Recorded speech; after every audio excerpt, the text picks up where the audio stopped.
Hello, ladies and gentlemen. It's a modern investing on Pod TV. My name is Sasha Star, and I have our guests today.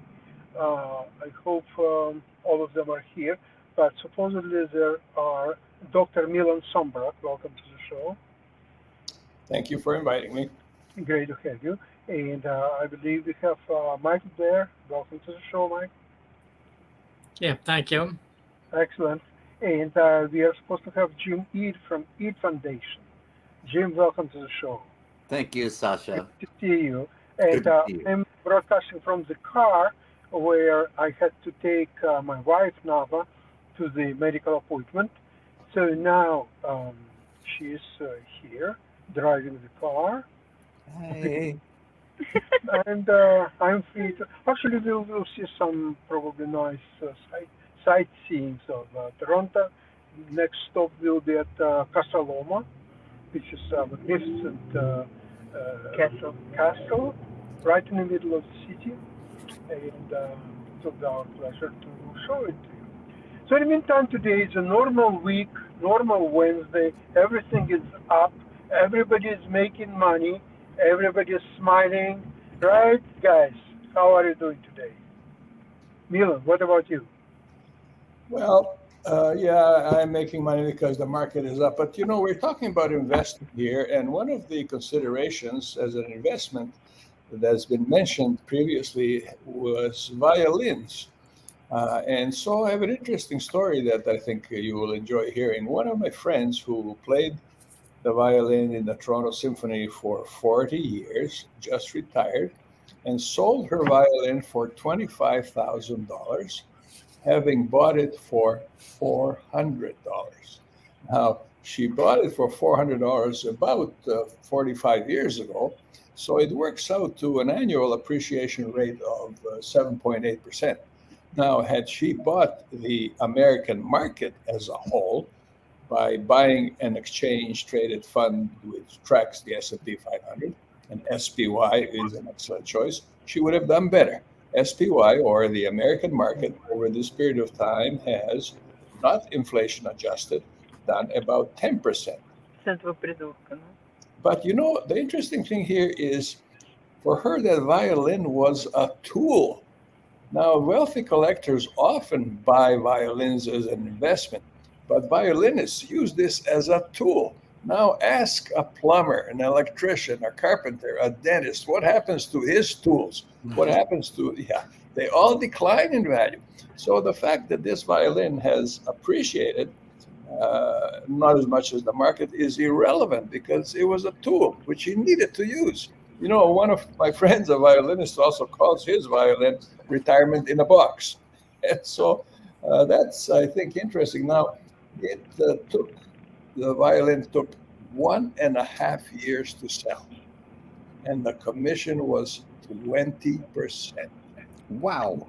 Now, consider an equal amount invested in SPY, time to sell, a quarter of a second or less. And commission, you can ignore. So, if you're using a tool which appreciates in value, that has to be unique in this life. So I think that you would be interested to hear that. Now, the other thing I'd like to talk about briefly is the put-call ratio as a predictor of where the market is headed. Now, we mentioned to our members, Monday Morning Millionaire, we have about 300 members. We tell them to look at forecasts and predictions for amusement only. But the put-call ratio can be fairly accurate. If you take a look at the number of puts in open interest, compare that to the number of calls, and if the number of puts is greater, that means that investors are pessimistic. They're buying puts. We advise our members never to buy, only sell covered calls, sell derivatives. But buyers buy them because the leverage is incredible. It's enormous. So if the number of open interest is greater for puts than it is for calls, that's a fairly reasonably effective way of predicting where the market is headed. So those are the things I'd like to say for now, and let's hear what others have to say, both about that and other things. Okay, Milan, you've done? Yeah. Excellent. Okay, Jim, what you have to say about the market and how are you making money these days? Well, thank you, Sasha, for the opportunity to speak on this. I noticed that there's a 3-to-1 ratio of Canadians to U.S. players, and so I'm surprised that we're talking only about the U.S. market. But as Milan has pointed out, it has been a safe bet for a long time. One of the things that's hitting it right now, which is not bothering us this week, but has been bothering us, has been the Fed's inclination to raise interest rates in the face of inflation. And inflation has been had a global impact. It's been everywhere. And so it hasn't been caused by the traditional way that the inflation has been caused in the U.S. market. It hasn't been caused by an overheated economy. It's been caused by a pandemic that has been global in nature, and it broke the distribution system. The global distribution system failed, and so we could not get product to people that wanted it. So it's a classic demand supply issue, and there was demand and there's little supply. Prices went up, and so the Fed trying to deal with this inflation by the traditional method of raising interest rates has been ineffective, and basically it's a nonsensical response to it. But it is the only thing the Fed can do. So what it's been doing has been trying to find the right balance between raising it and not causing a recession. And I think the only thing that might cause a recession is the Fed's continuing to raise interest rates. What we need right now are small companies to start up, and they need to borrow money to start up and solve this distribution problem. And they will, if we just let them. Small companies have always been the answer. They will start up and they will solve whatever problems we have. Generally speaking, we would, if the beaches are being flooded, somebody will come up with a new way to clean them up. But they have to borrow money to get started often. And when we put a high price tag on that, it causes them problems. So we don't want to discourage that. We want to encourage that. And if we can do that in the future, then I think that we will avoid a recession. It will be what we call a classic soft landing, but only if the Fed backs off. So, Michael, let's hear from you, because Milan and I have had our opportunities to share our views often. I was interested in Milan's comment about the violin appreciating in value. In reality, the violin didn't appreciate; money depreciated. And the violin is probably as good today as it was when it was first purchased for $400. And so we have a different, and there's all kinds of people that point to the causes of inflation, but it's actually much simpler, and that is money, in fact, is a mirror of economic activity. If you increase the supply of money and economic activity doesn't increase, the GDP deflator increases, and the measure is called inflation. And so the only source of inflation is an imbalance between activity and the amount of money in circulation times the velocity of that money. These are like almost tautological relationships. And so if you have the Fed trying to bring down inflation through higher rates, what it's attempting to do is to decrease economic activity. And if you decrease economic activity and do not decrease the supply of money, the ultimate result of that is higher inflation, not lower inflation.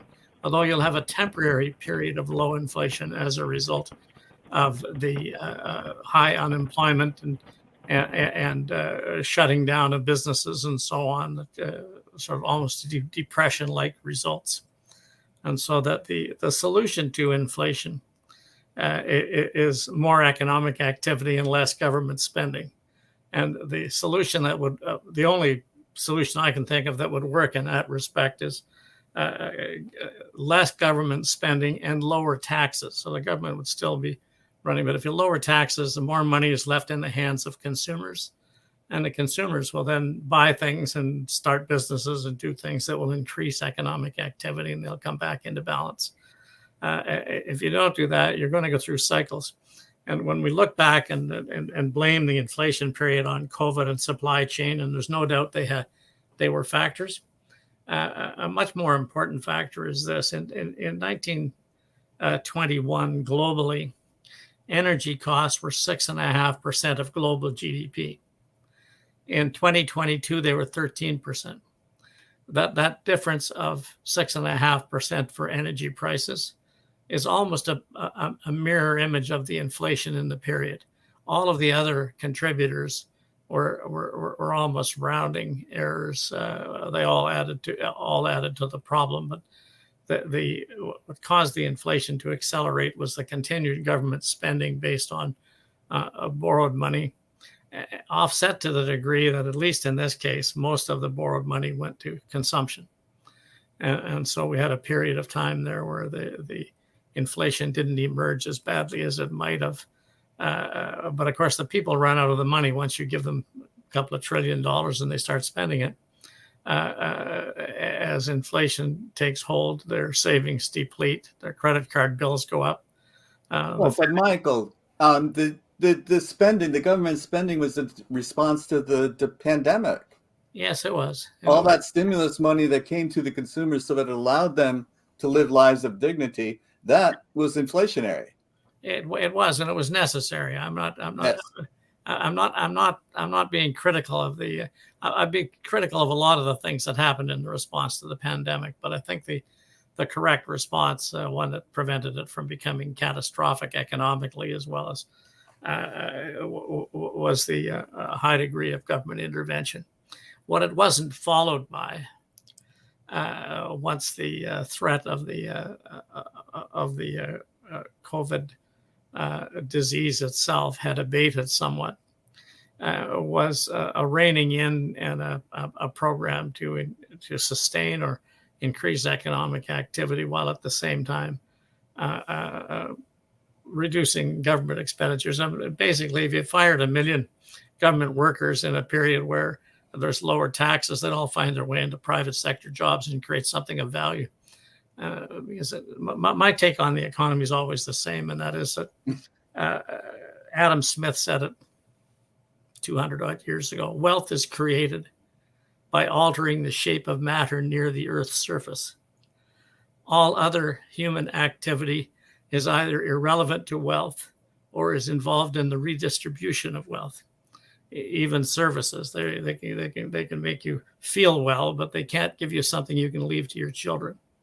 And another thing that Adam Smith said was that it is not from the benevolence of the butcher and the brewer and the baker that we get our dinner. It's from their self-interest. Now, yes. Talking about self-interest, we all know that the major beneficiary of inflation are governments. And governments are the biggest borrowers on the planet. So they want to control inflation.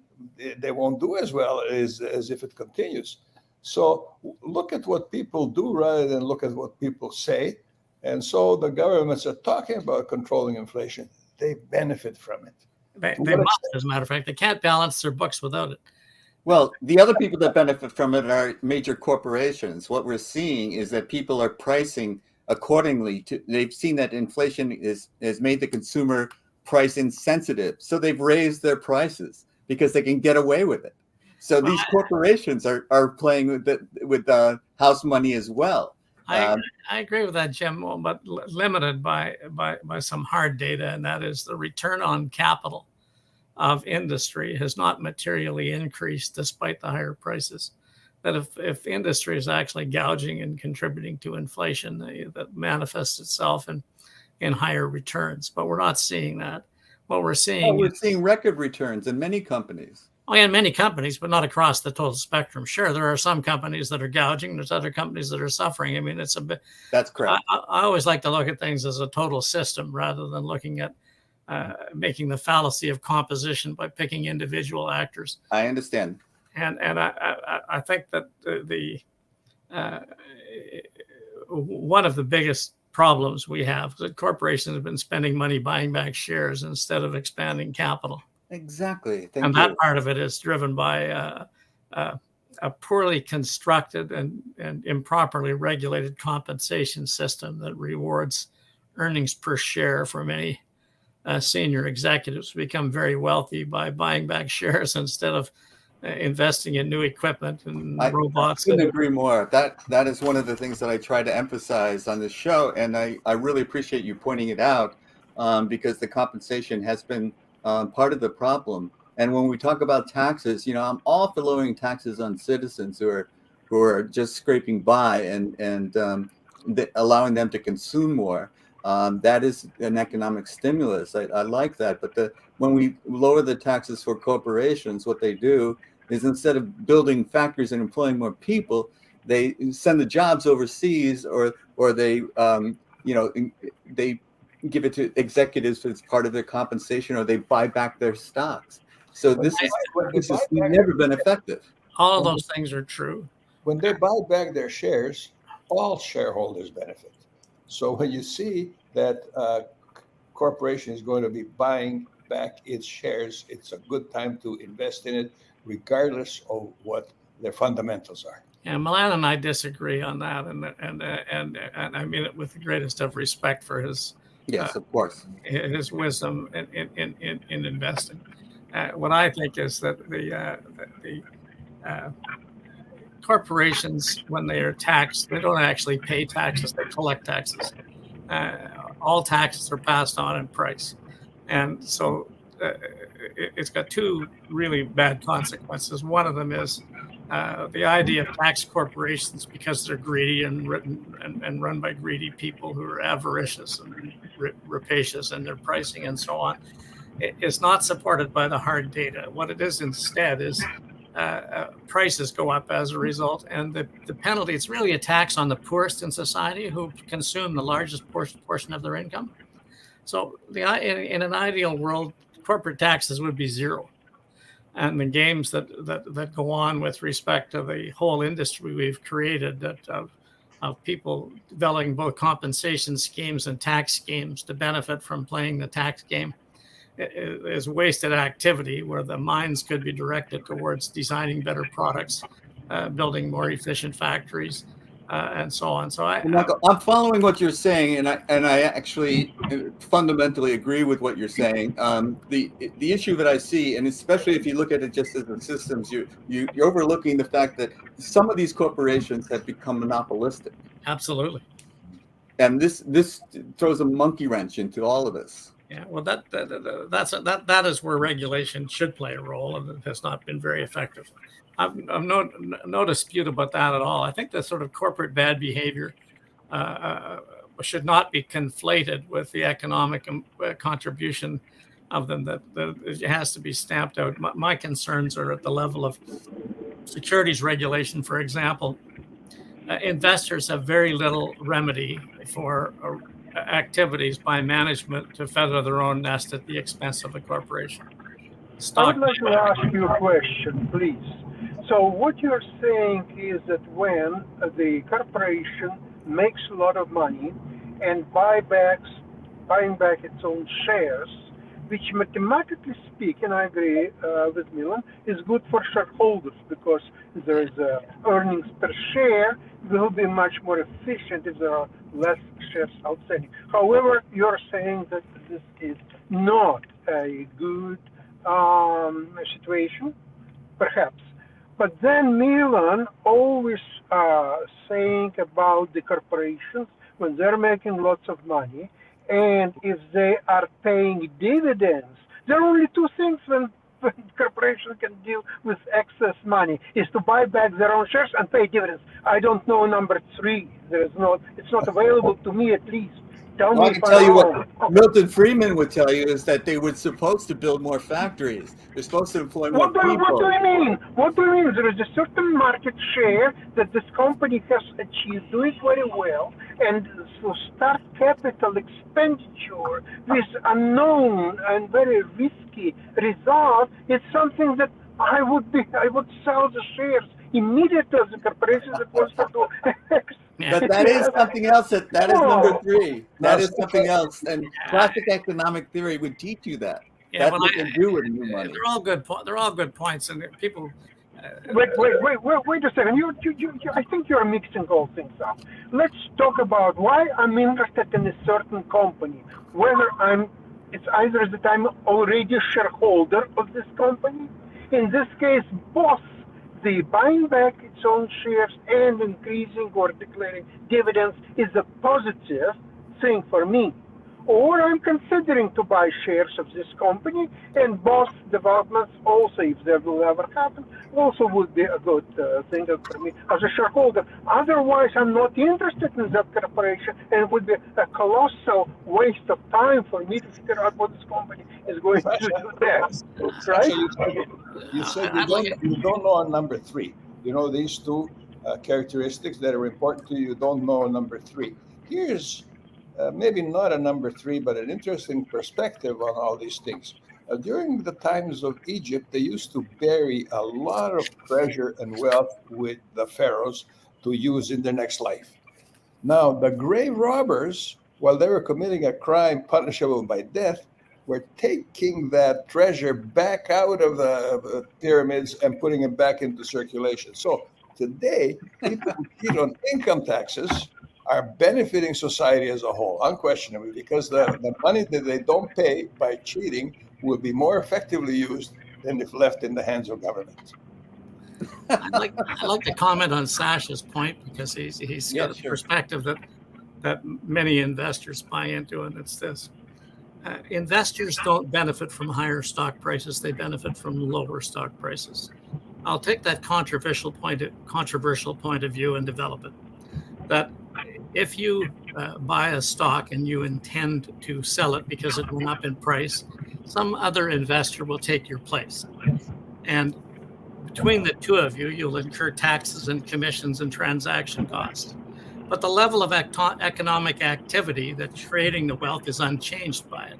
So if you look at investors as a set, that what they've done through trading is they have been subjected to the parasitical costs of trading and not the wealth creation. But if you build the company and it takes its excess cash and pays it out in dividends, and you can choose then to put it in another IPO, to invest it somewhere else, to start a small business, to pay off your mortgage, then that's a productive use. But when I see a corporation buying back stock, I ask myself, is there no opportunity this corporation has that can produce a better return than buying back its own stock? And what I see is most of the time, and McKinsey's done some studies on these. As you know, I was a McKinsey consultant for a while. Most of the time, stock buybacks are destructive they do not enhance shareholders' value. You know the math works. The problem is that when a dividend and a buyback, it's the same cash going to the same set of people. That's not the issue. That's going to have the same effect. The difference is, as you look at it from the point of view of the corporation, the buyback will give a return to the corporation that is no higher than its return on equity, and it shrinks its balance sheet and its flexibility to do other things as a result. So you'll get a higher earnings per share. The higher earnings per share may well result in a higher share price, but if you want to realize on that share price, instead of just crow about it at cocktail parties, you have to sell the shares. Otherwise, you don't get anything. What you get is the money that the corporation earned. They didn't give it to you as a shareholder. They gave it to Fred, who sold. It's paper gains. And so you have no gain other than you can crow about what it's done for your share price. And to me, when people were talking about market prices going up, I love days when they go down. Yeah. I'm a stamp collector. I buy stocks and never sell them. Michael, let me ask you something. Basically, you are defeating all the purpose of Berkshire Corporation, which doesn't pay dividends, doesn't buy its own shares. The shares are astronomically expensive, and you cannot sell them, so you must hold them until you die, and then your son will die, and then grandson, and so on. What's the purpose to hold Berkshire shares? Could you explain? Yeah, well, let's just separate Berkshire shares from Berkshire the corporation. Berkshire the corporation buys businesses and keeps them. It doesn't trade them. Very seldom does Berkshire ever sell anything. It buys an investment like Wells Fargo or that insurance company or it's a railroad, and 30 years later it still owns it, and it receives the dividends from that corporation and then reinvests them in other things. And so if I don't own Berkshire because that's all fine. It's the same thing that to say that Beethoven and Mozart wrote beautiful music, and I love both of them and I love their music. But in Berkshire, my only purpose as an investor to see how I can benefit, whether the dividends which are not there, so are they buying their own shares? No, they're not buying their own shares. No. They are in the business of buying other businesses. How can I benefit from it? That's what I'm trying to figure out. Sasha, well, your only benefit is you can say you own them at cocktail parties. If you're not getting cash from it, you can talk about what your shares are worth, or you can borrow against them. But if you want to benefit economically from the ownership of shares, what you really want is a stable and growing stream of dividend income. Michael, there are no dividends. I'm sorry, but they don't pay any dividends. I know. I don't own. That's why I don't own Berkshire. I'm an admirer of Warren Buffett. I've never owned any of his stock because as much as I admire him, it doesn't work for me. You know what? I own nothing but Berkshire for at least 15 years, and the reason is that it doesn't pay dividends. What happens when a company pays dividends? The value of the company drops precisely by the amount of dividend paid because there's cash going out of the company. That is something that Berkshire never had to face. So when you need cash, you sell some of your Berkshire shares, and they are more valuable at a higher price than they were when you bought them. So you are making money. They have been, and that's a good plan. But as you sell your shares, you bought them and held them for a long time, then half of it's going to be taxed as a capital gain, and you're going to pay a significant amount of income tax, and then you're going to pay a commission, and now you're going to buy another stock that you think has a return that's at least as high as the one you've enjoyed in Berkshire. No, you're not going to buy another stock. You're taking money by selling your share, a small percentage of your Berkshire shares, in order to buy groceries and pay the rent. You're not getting any dividends. You need the money to live, and so you sell for much more than you paid for the security. Or not, because Berkshire is a great example because it's been so successful. But I can point to Enron, WorldCom, Levitz Furniture, and so on. You know, my very first when I passed the securities course in 1971, I studied, for my purposes of my paper, a company called Levitz Furniture, which was like Leon's. It was a fast-growing furniture distributor, and it was trading at $90 a share. And so I was doing my fundamental analysis and trying to do the ratios and all that stuff. And then it reported its first quarter earnings in 1972, I think, or its fiscal 72, and they were like 3 or 4% less than analysts' estimate. And the stock dropped from 90 something to 46. And the next day it dropped to 21. The next day it dropped to 12. The next day it dropped to 6. It settled at 2. And then eventually the company failed because its whole scheme was dependent on getting cash from the next investment or from the next financing at a high multiple. Great example, Michael. Great example. That's why we recommend our members never to buy individual securities, because you do have Enron and you have Nortel and WorldCom and so on. Never buy individual securities. Buy the American economy as a whole. Well, I think the strongest economy in the last couple of 100 years, and it's going to remain that way for a while. Yeah, empires have 100% failure rate. That's true. But the failure of the American empire is nowhere in sight yet. Well, you're right, of course, Milan. The diversification sort of been a theory for many, many years, and a well-diversified portfolio, as you mentioned, over the last 40 years has averaged about a 10% rate of return. And for most people, that's satisfactory. Take away the average of 4% inflation or 6% inflation for that period, and they got 3 or 4%. In fact, what you'll find is they got an amount equal to, as a general rule, real economic growth, because that's the wealth that's been created, and that's all you can get. You can make money buying individual securities. Peter Lynch made 27% or 28% a year for 14 years running Magellan Fund. I've outperformed the market since 1971. I only buy individual stocks, but I don't buy individual stocks by guessing. Yeah, you're a market wizard. You know, Sasha. No, I study the companies if I read them. Market wizards, as is Sasha, and most people are not. Most people are not market wizards. Well, you can't. The most people should be highly diversified. They should have the S&P ETF. Yeah, right. And that's going to produce a reasonable rate of return over time. Yeah. And it'll have ups and downs and so on. And that's what I tell my children. If that don't gamble. The stock market is not a place for the faint of heart.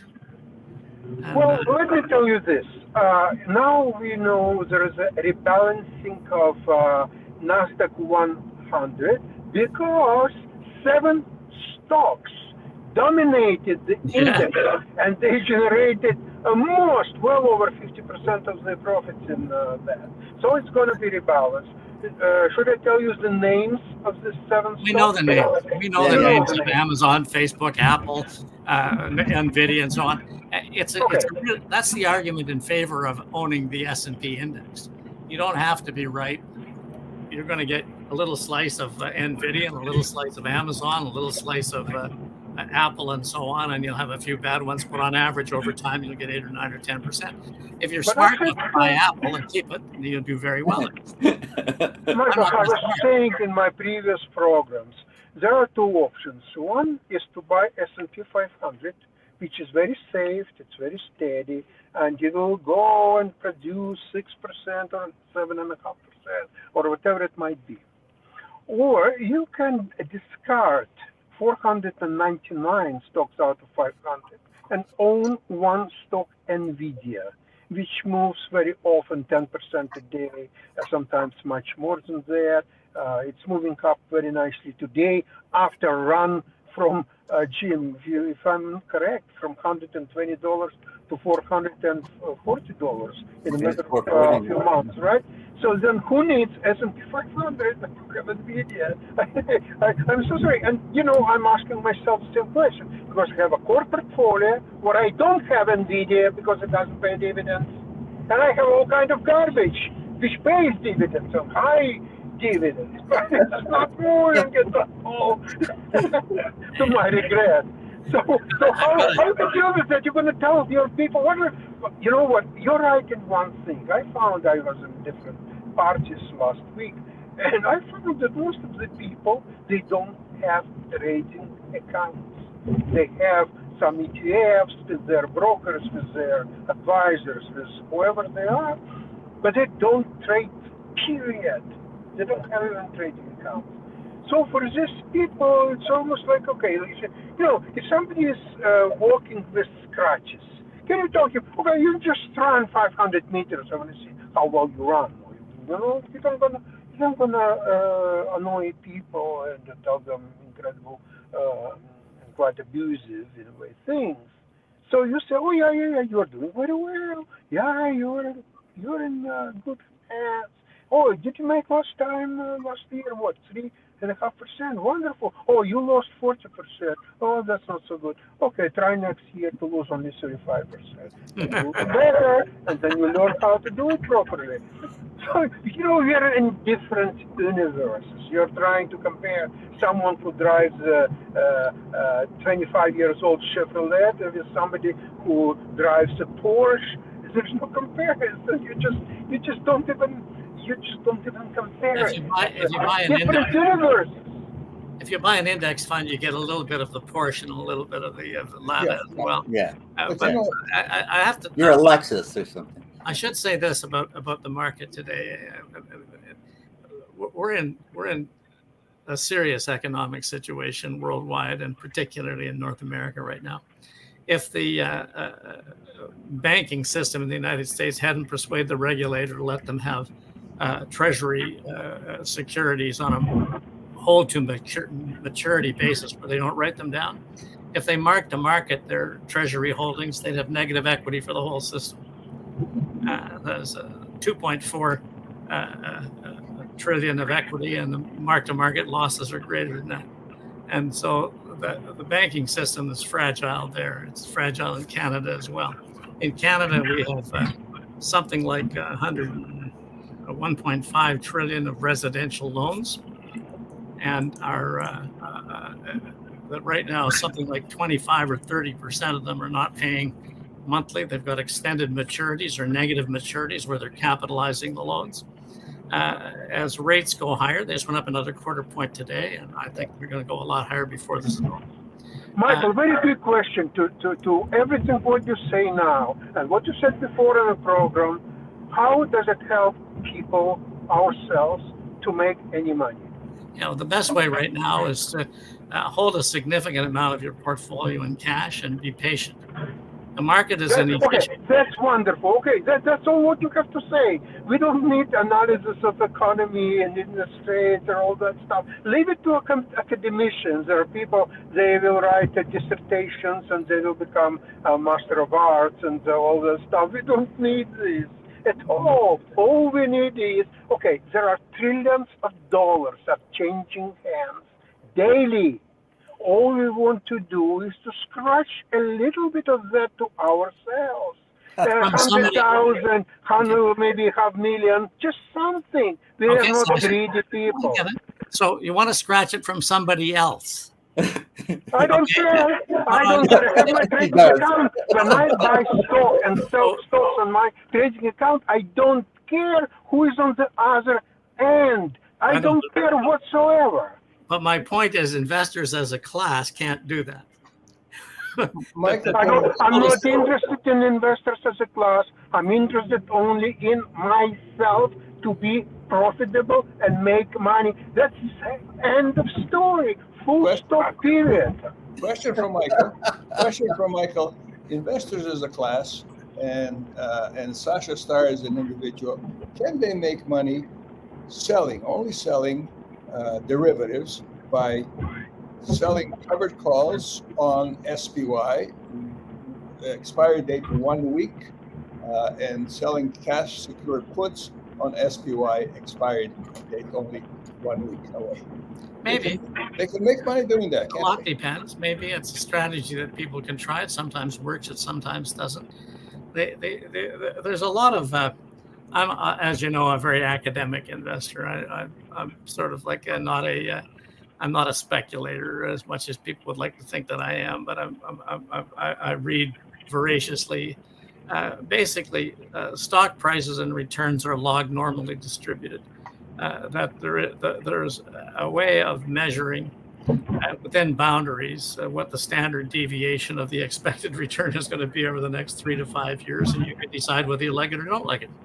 And that Warren Buffett once said, and I admire him for this. He said the stock market is a wonderful mechanism for transferring wealth from the impatient to the patient.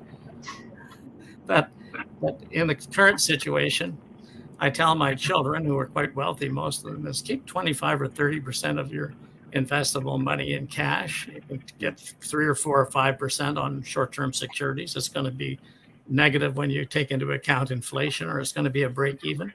But sometime in the next year, 2, 3 years, this has to crack. And when it does, you'll be able to buy securities for 10 cents on the dollar. And so wait, it's like fishing. You don't have to be invested every day all the time.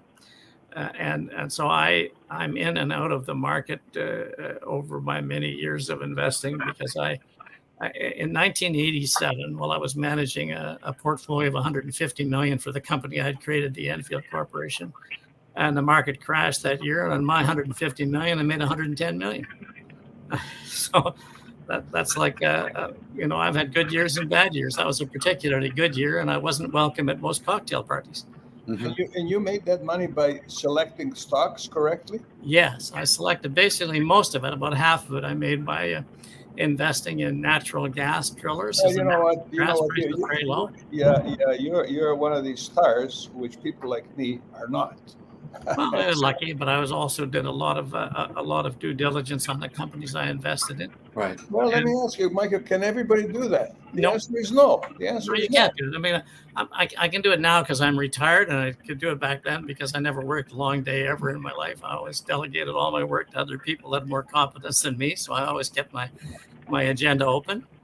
And I studied and studied and studied and studied. I took an MBA. I took an advanced degree in valuation. I've taken a master's in securities law right now. It starts about in the last course right now. So I just keep saying markets interest me, and the best market theorist on the planet right now, I think, is Aswath Damodaran, who teaches the advanced valuation course at the Stern School of New York University. And so that's what I did. I spent a year listening to him. His insights were brilliant. And then I apply his theories. Michael, it would be very interesting to figure out everything what you've learned about valuation, and with all your experience, how does that work with the stocks like NVIDIA or Apple or likes?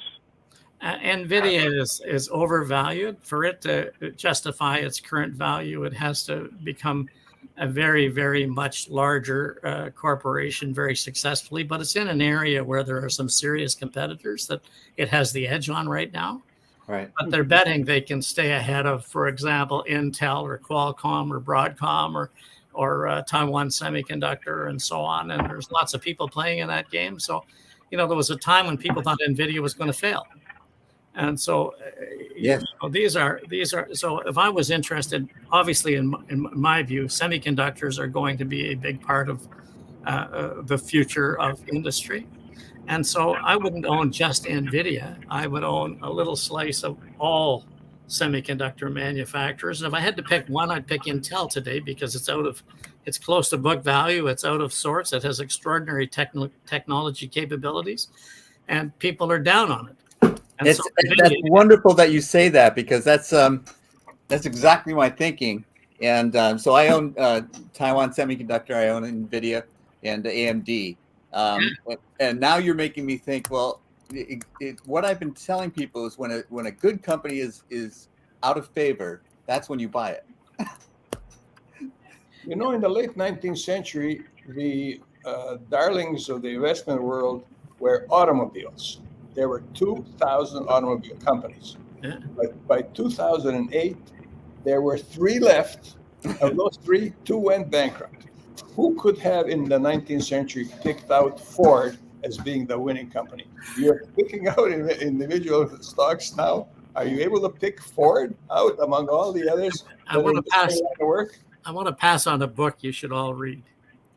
It's called While America Slept, and it's chronicling the life of Walter Reuther, who was the head of the UAW, and he bankrupted all of the car companies in North America by being clever and negotiating around their short-term incentives.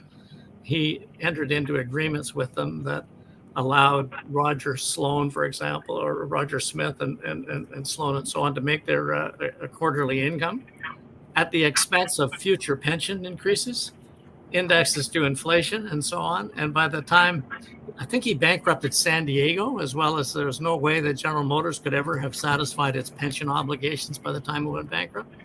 And so he had one individual who was smart, who tumbled his numbers, who had power in the union, negotiating way over the heads of the, and Ford, at least because of its long family history, had a more conservative approach to finance and financed ahead of the problems and managed to skate through. But you're talking, there's only 3 car companies.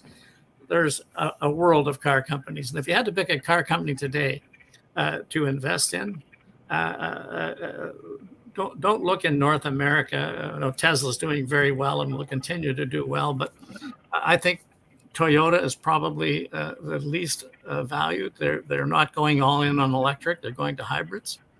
And they're developing the technology that produces both the performance, cost, operating performance, and so on, because they realize that the grid can't support the pace and that the of expansion of the EV industry, and because the And copper, storage, cobalt. the Oh, battery. the grid has to grow. The grid has to grow. Absolutely. Well, but somebody's got to build it. Somebody's got to finance it, and it's got to take a ton of copper and a ton of aluminum and tons of iron ore, and lots of concrete, and it's going to take cobalt and nickel and so on. So, that when you look at these big forces that are at work there in the car industry itself, the assemblers, Toyota has, in my view, going to come out on top, and Tesla is always going to do very well because Elon Musk has got a great grasp of the economy. He was interviewed by Tucker Carlson. You can find the for about an hour on YouTube. When I listened to him, I thought it's the first time I've heard a dean of industry with such a solid grasp of economic theory. It was so impressive. And I thought that he sees his way through it. He's a visionary. He sees way ahead of the problems. He locks up the nickel. He locks up the copper. He locks up the lithium. He builds his plants way ahead of when they're needed. He keeps improving the cars by using high pressure die casting to build a chassis instead of welding together a million pieces and so on. He ruined Twitter. Pardon? He ruined Twitter. I think Twitter's better with him. Really? Yeah, I do. And I think Twitter will, I think Twitter has the potential to be one of the most valuable social media companies on earth. No kidding. So you're not a Threads buyer? Well, Thread is interesting in this way. There's 2 billion Facebook users and a little bit more than that of Instagram users. Right. And all Threads is allowing people that are posting photos of their girlfriend or their lunch to have a text box to write about it. And so they got 5% of the people that are already subscribers to Facebook and Instagram to sign up for Threads. Who the hell wouldn't? And why is it only 5%? Like what I thought is, this is just hype. Now, Facebook itself has a tremendous ability to do a couple of things really well.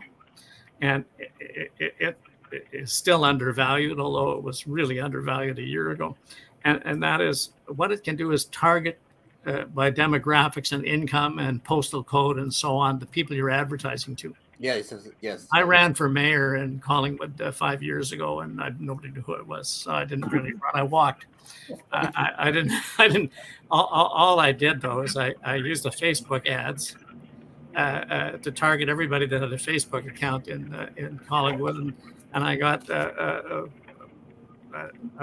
1,000 votes where the winner got like 3,500 or something, and I thought, I didn't campaign, I didn't spend any money. Yeah, that's interesting. I just wanted, but I had people in town having parties where they were all agreeing to vote against me because I was going to tear down the terrible eyesore of the terminals and clear the race and family corruption out of City Hall.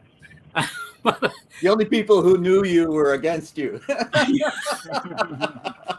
And the other guys wouldn't debate with me. I really respect your opinion, Michael. I really enjoyed listening to you talk about the economics, and you're making me rethink Elon Musk, because my opinion of what he's done to Twitter is completely different. In that, barring journalists, and it seems like he's just taking this autocratic approach to saying, if you like me, you can post. If you don't like me, you can't. And by the way, if you post a lot, you're going to have to pay. And I don't see how that can be an improvement, but I'm listening. Okay, well, the interesting thing about this, first of all, he's hired a really terrific advertising executive, Linda Yaccarino, to run the company. She's like first rate. Secondly, if you pay attention to him, first of all, he's not motivated by profits. Okay, he doesn't want Twitter to be today, tomorrow, really profitable. He doesn't care about that. What he wants is to develop the public square where you can rely that the person you're talking to is a real person. A real person, and in fact, is enough of a real person, they're willing to spend $5 or $10 a month to demonstrate they're a real person. They have a credit card. And that he wants to emphasize basically free speech, even speech you don't like, but he wants the dialogue to be civilized. And so he's aiming to create what Twitter's original vision was. Right. And it's unlike Truth Social, which is just Trump promoting Trump. And it's it's unlike Threads, which is Zuckerberg wanting to promote his Democratic allies. And so on. He just wants a public square where people will go on. What I found, I'm a Twitter user. I don't use it a lot, but I do visit it every day because I follow a number of climate scientists who I disagree with because CO2 cannot cause climate change, and I like to have debates with the people who pretend it can. Yeah, I'll debate you on that sometime, but that's another show. No, James, if I had your email, I'll just send you a couple of really simple articles about I'll put it in chat for you. that are 3-minute reads.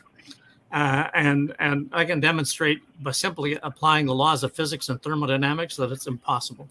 No, you can't. Exactly, you can't. You know, the biggest contribution to greenhouse gases are the clouds up there. Yeah, no, water vapor is huge. But actually, I can take 2 seconds because this is not complicated. Okay, that the one thing in common among all the studies that have gone to the IPCC and been summarized and published is a belief that if Earth had no atmosphere at all, it would be 18 degrees below centigrade, and instead it's about 15 degrees above. Okay, so and the definition of greenhouse gases is responsible for that 33 degrees centigrade or Kelvin. You can take your pick. The scales are the same. They've just got a different base. Right. And for that 33 degrees is the retention in the atmosphere of energy approximately equal to 240 watts per square meter of the Earth's surface. Okay, no, I don't know why they choose to pick that, but a lot of the measurements from satellites are dealing with acreage, so they're using, and the Earth has a surface of 512 million square kilometers. And leave that aside, it's 240, and the studies that produce all the alarms say that a doubling of CO2, it's called the equilibrium climate sensitivity, would increase the amount of energy retained by the atmosphere by 3.77 watts per square meter. And so if you go from 3.77, 240 to 243.77, the increase in temperature is 243.77 divided by 240 times 33 less 33 is about 0.5 degrees. Can't be higher than that because the relationship is linear. That basically a watt is a joule per second. A joule is the amount of the specific heat capacity of atmosphere is 1,004 joules per kilogram. We know the mass of the atmosphere is 5.146 e to the 18th kilograms. We can do the math on how many joules are required, but the relationship is linear in any event. And so if you went from zero CO2, or not zero, but like a 250 or 280, I think, where they started in 1750 to 560, it had a half a degree. You now have some very prominent scientists, Dieter Schimmelknecht at Cornell, who just has done recent work to demonstrate that at above 300 parts per million, the ability of CO2 to even interact with long wave infrared radiation is saturated. But even if it hadn't been, you go from 280 to 560, you get a half a degree. From 560 to 1120, you get up to 1 degree. From 1120 to 2240, you get another degree. So you're now at levels where the complete combustion of every barrel of oil, every million cubic feet of gas, and every ton of coal, a complete combustion, no petrochemicals, no losses to entropy, would not produce enough CO2 to bring the atmospheric concentration anywhere close to those levels. In fact, if you burn all the known oil on Earth, you get about 140 parts per million of atmosphere worth of CO2. All the known gas, you get about 20. All the known coal, you get about 600. So you could add about 700 parts per million. And that would not be enough to materially increase temperature, even if there were no saturation. It's just not possible. Yeah, I don't dispute anything that you're saying. I just think it's too overly academic, and I look at the world and I look at what has happened when we pump fossil fuels into the air. Things like smog cause people to start choking. Well, they're real. Those are real problems. Yeah, it's not just fossil fuels. I mean, but pollution in the air pollution is a serious problem. Period. Right. And I think that climate change is not.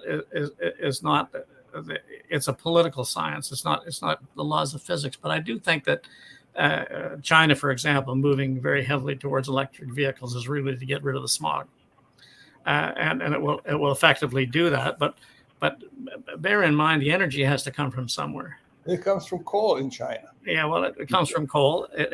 First, 80% of the world's energy comes from what we call fossil fuels. They got nothing to do with fossils, but that's what we like to call them. But in any case, and right now, after spending like trillions of dollars, we got like a fraction, like 2 or 3% come from wind and solar. Like to actually displace fossil fuels from the world energy supply is a virtual impossibility. Well, that I will agree with. Nuclear. There's no question that they're here to stay.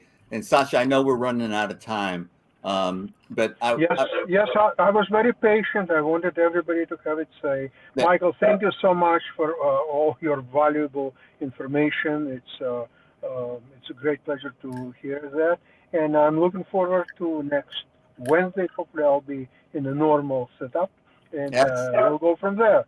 Thank you so much, everybody. Thank you, Michael. We'll And keep. have All a right, take care, guys.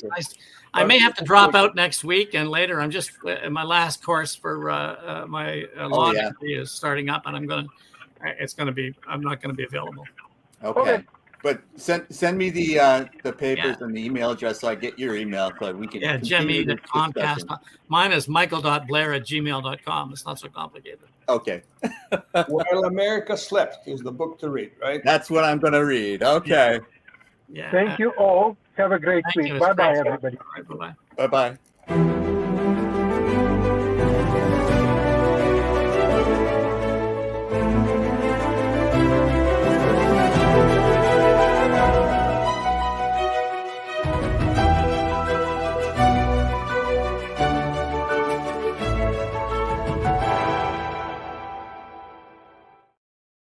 Это снимок тебе должен быть?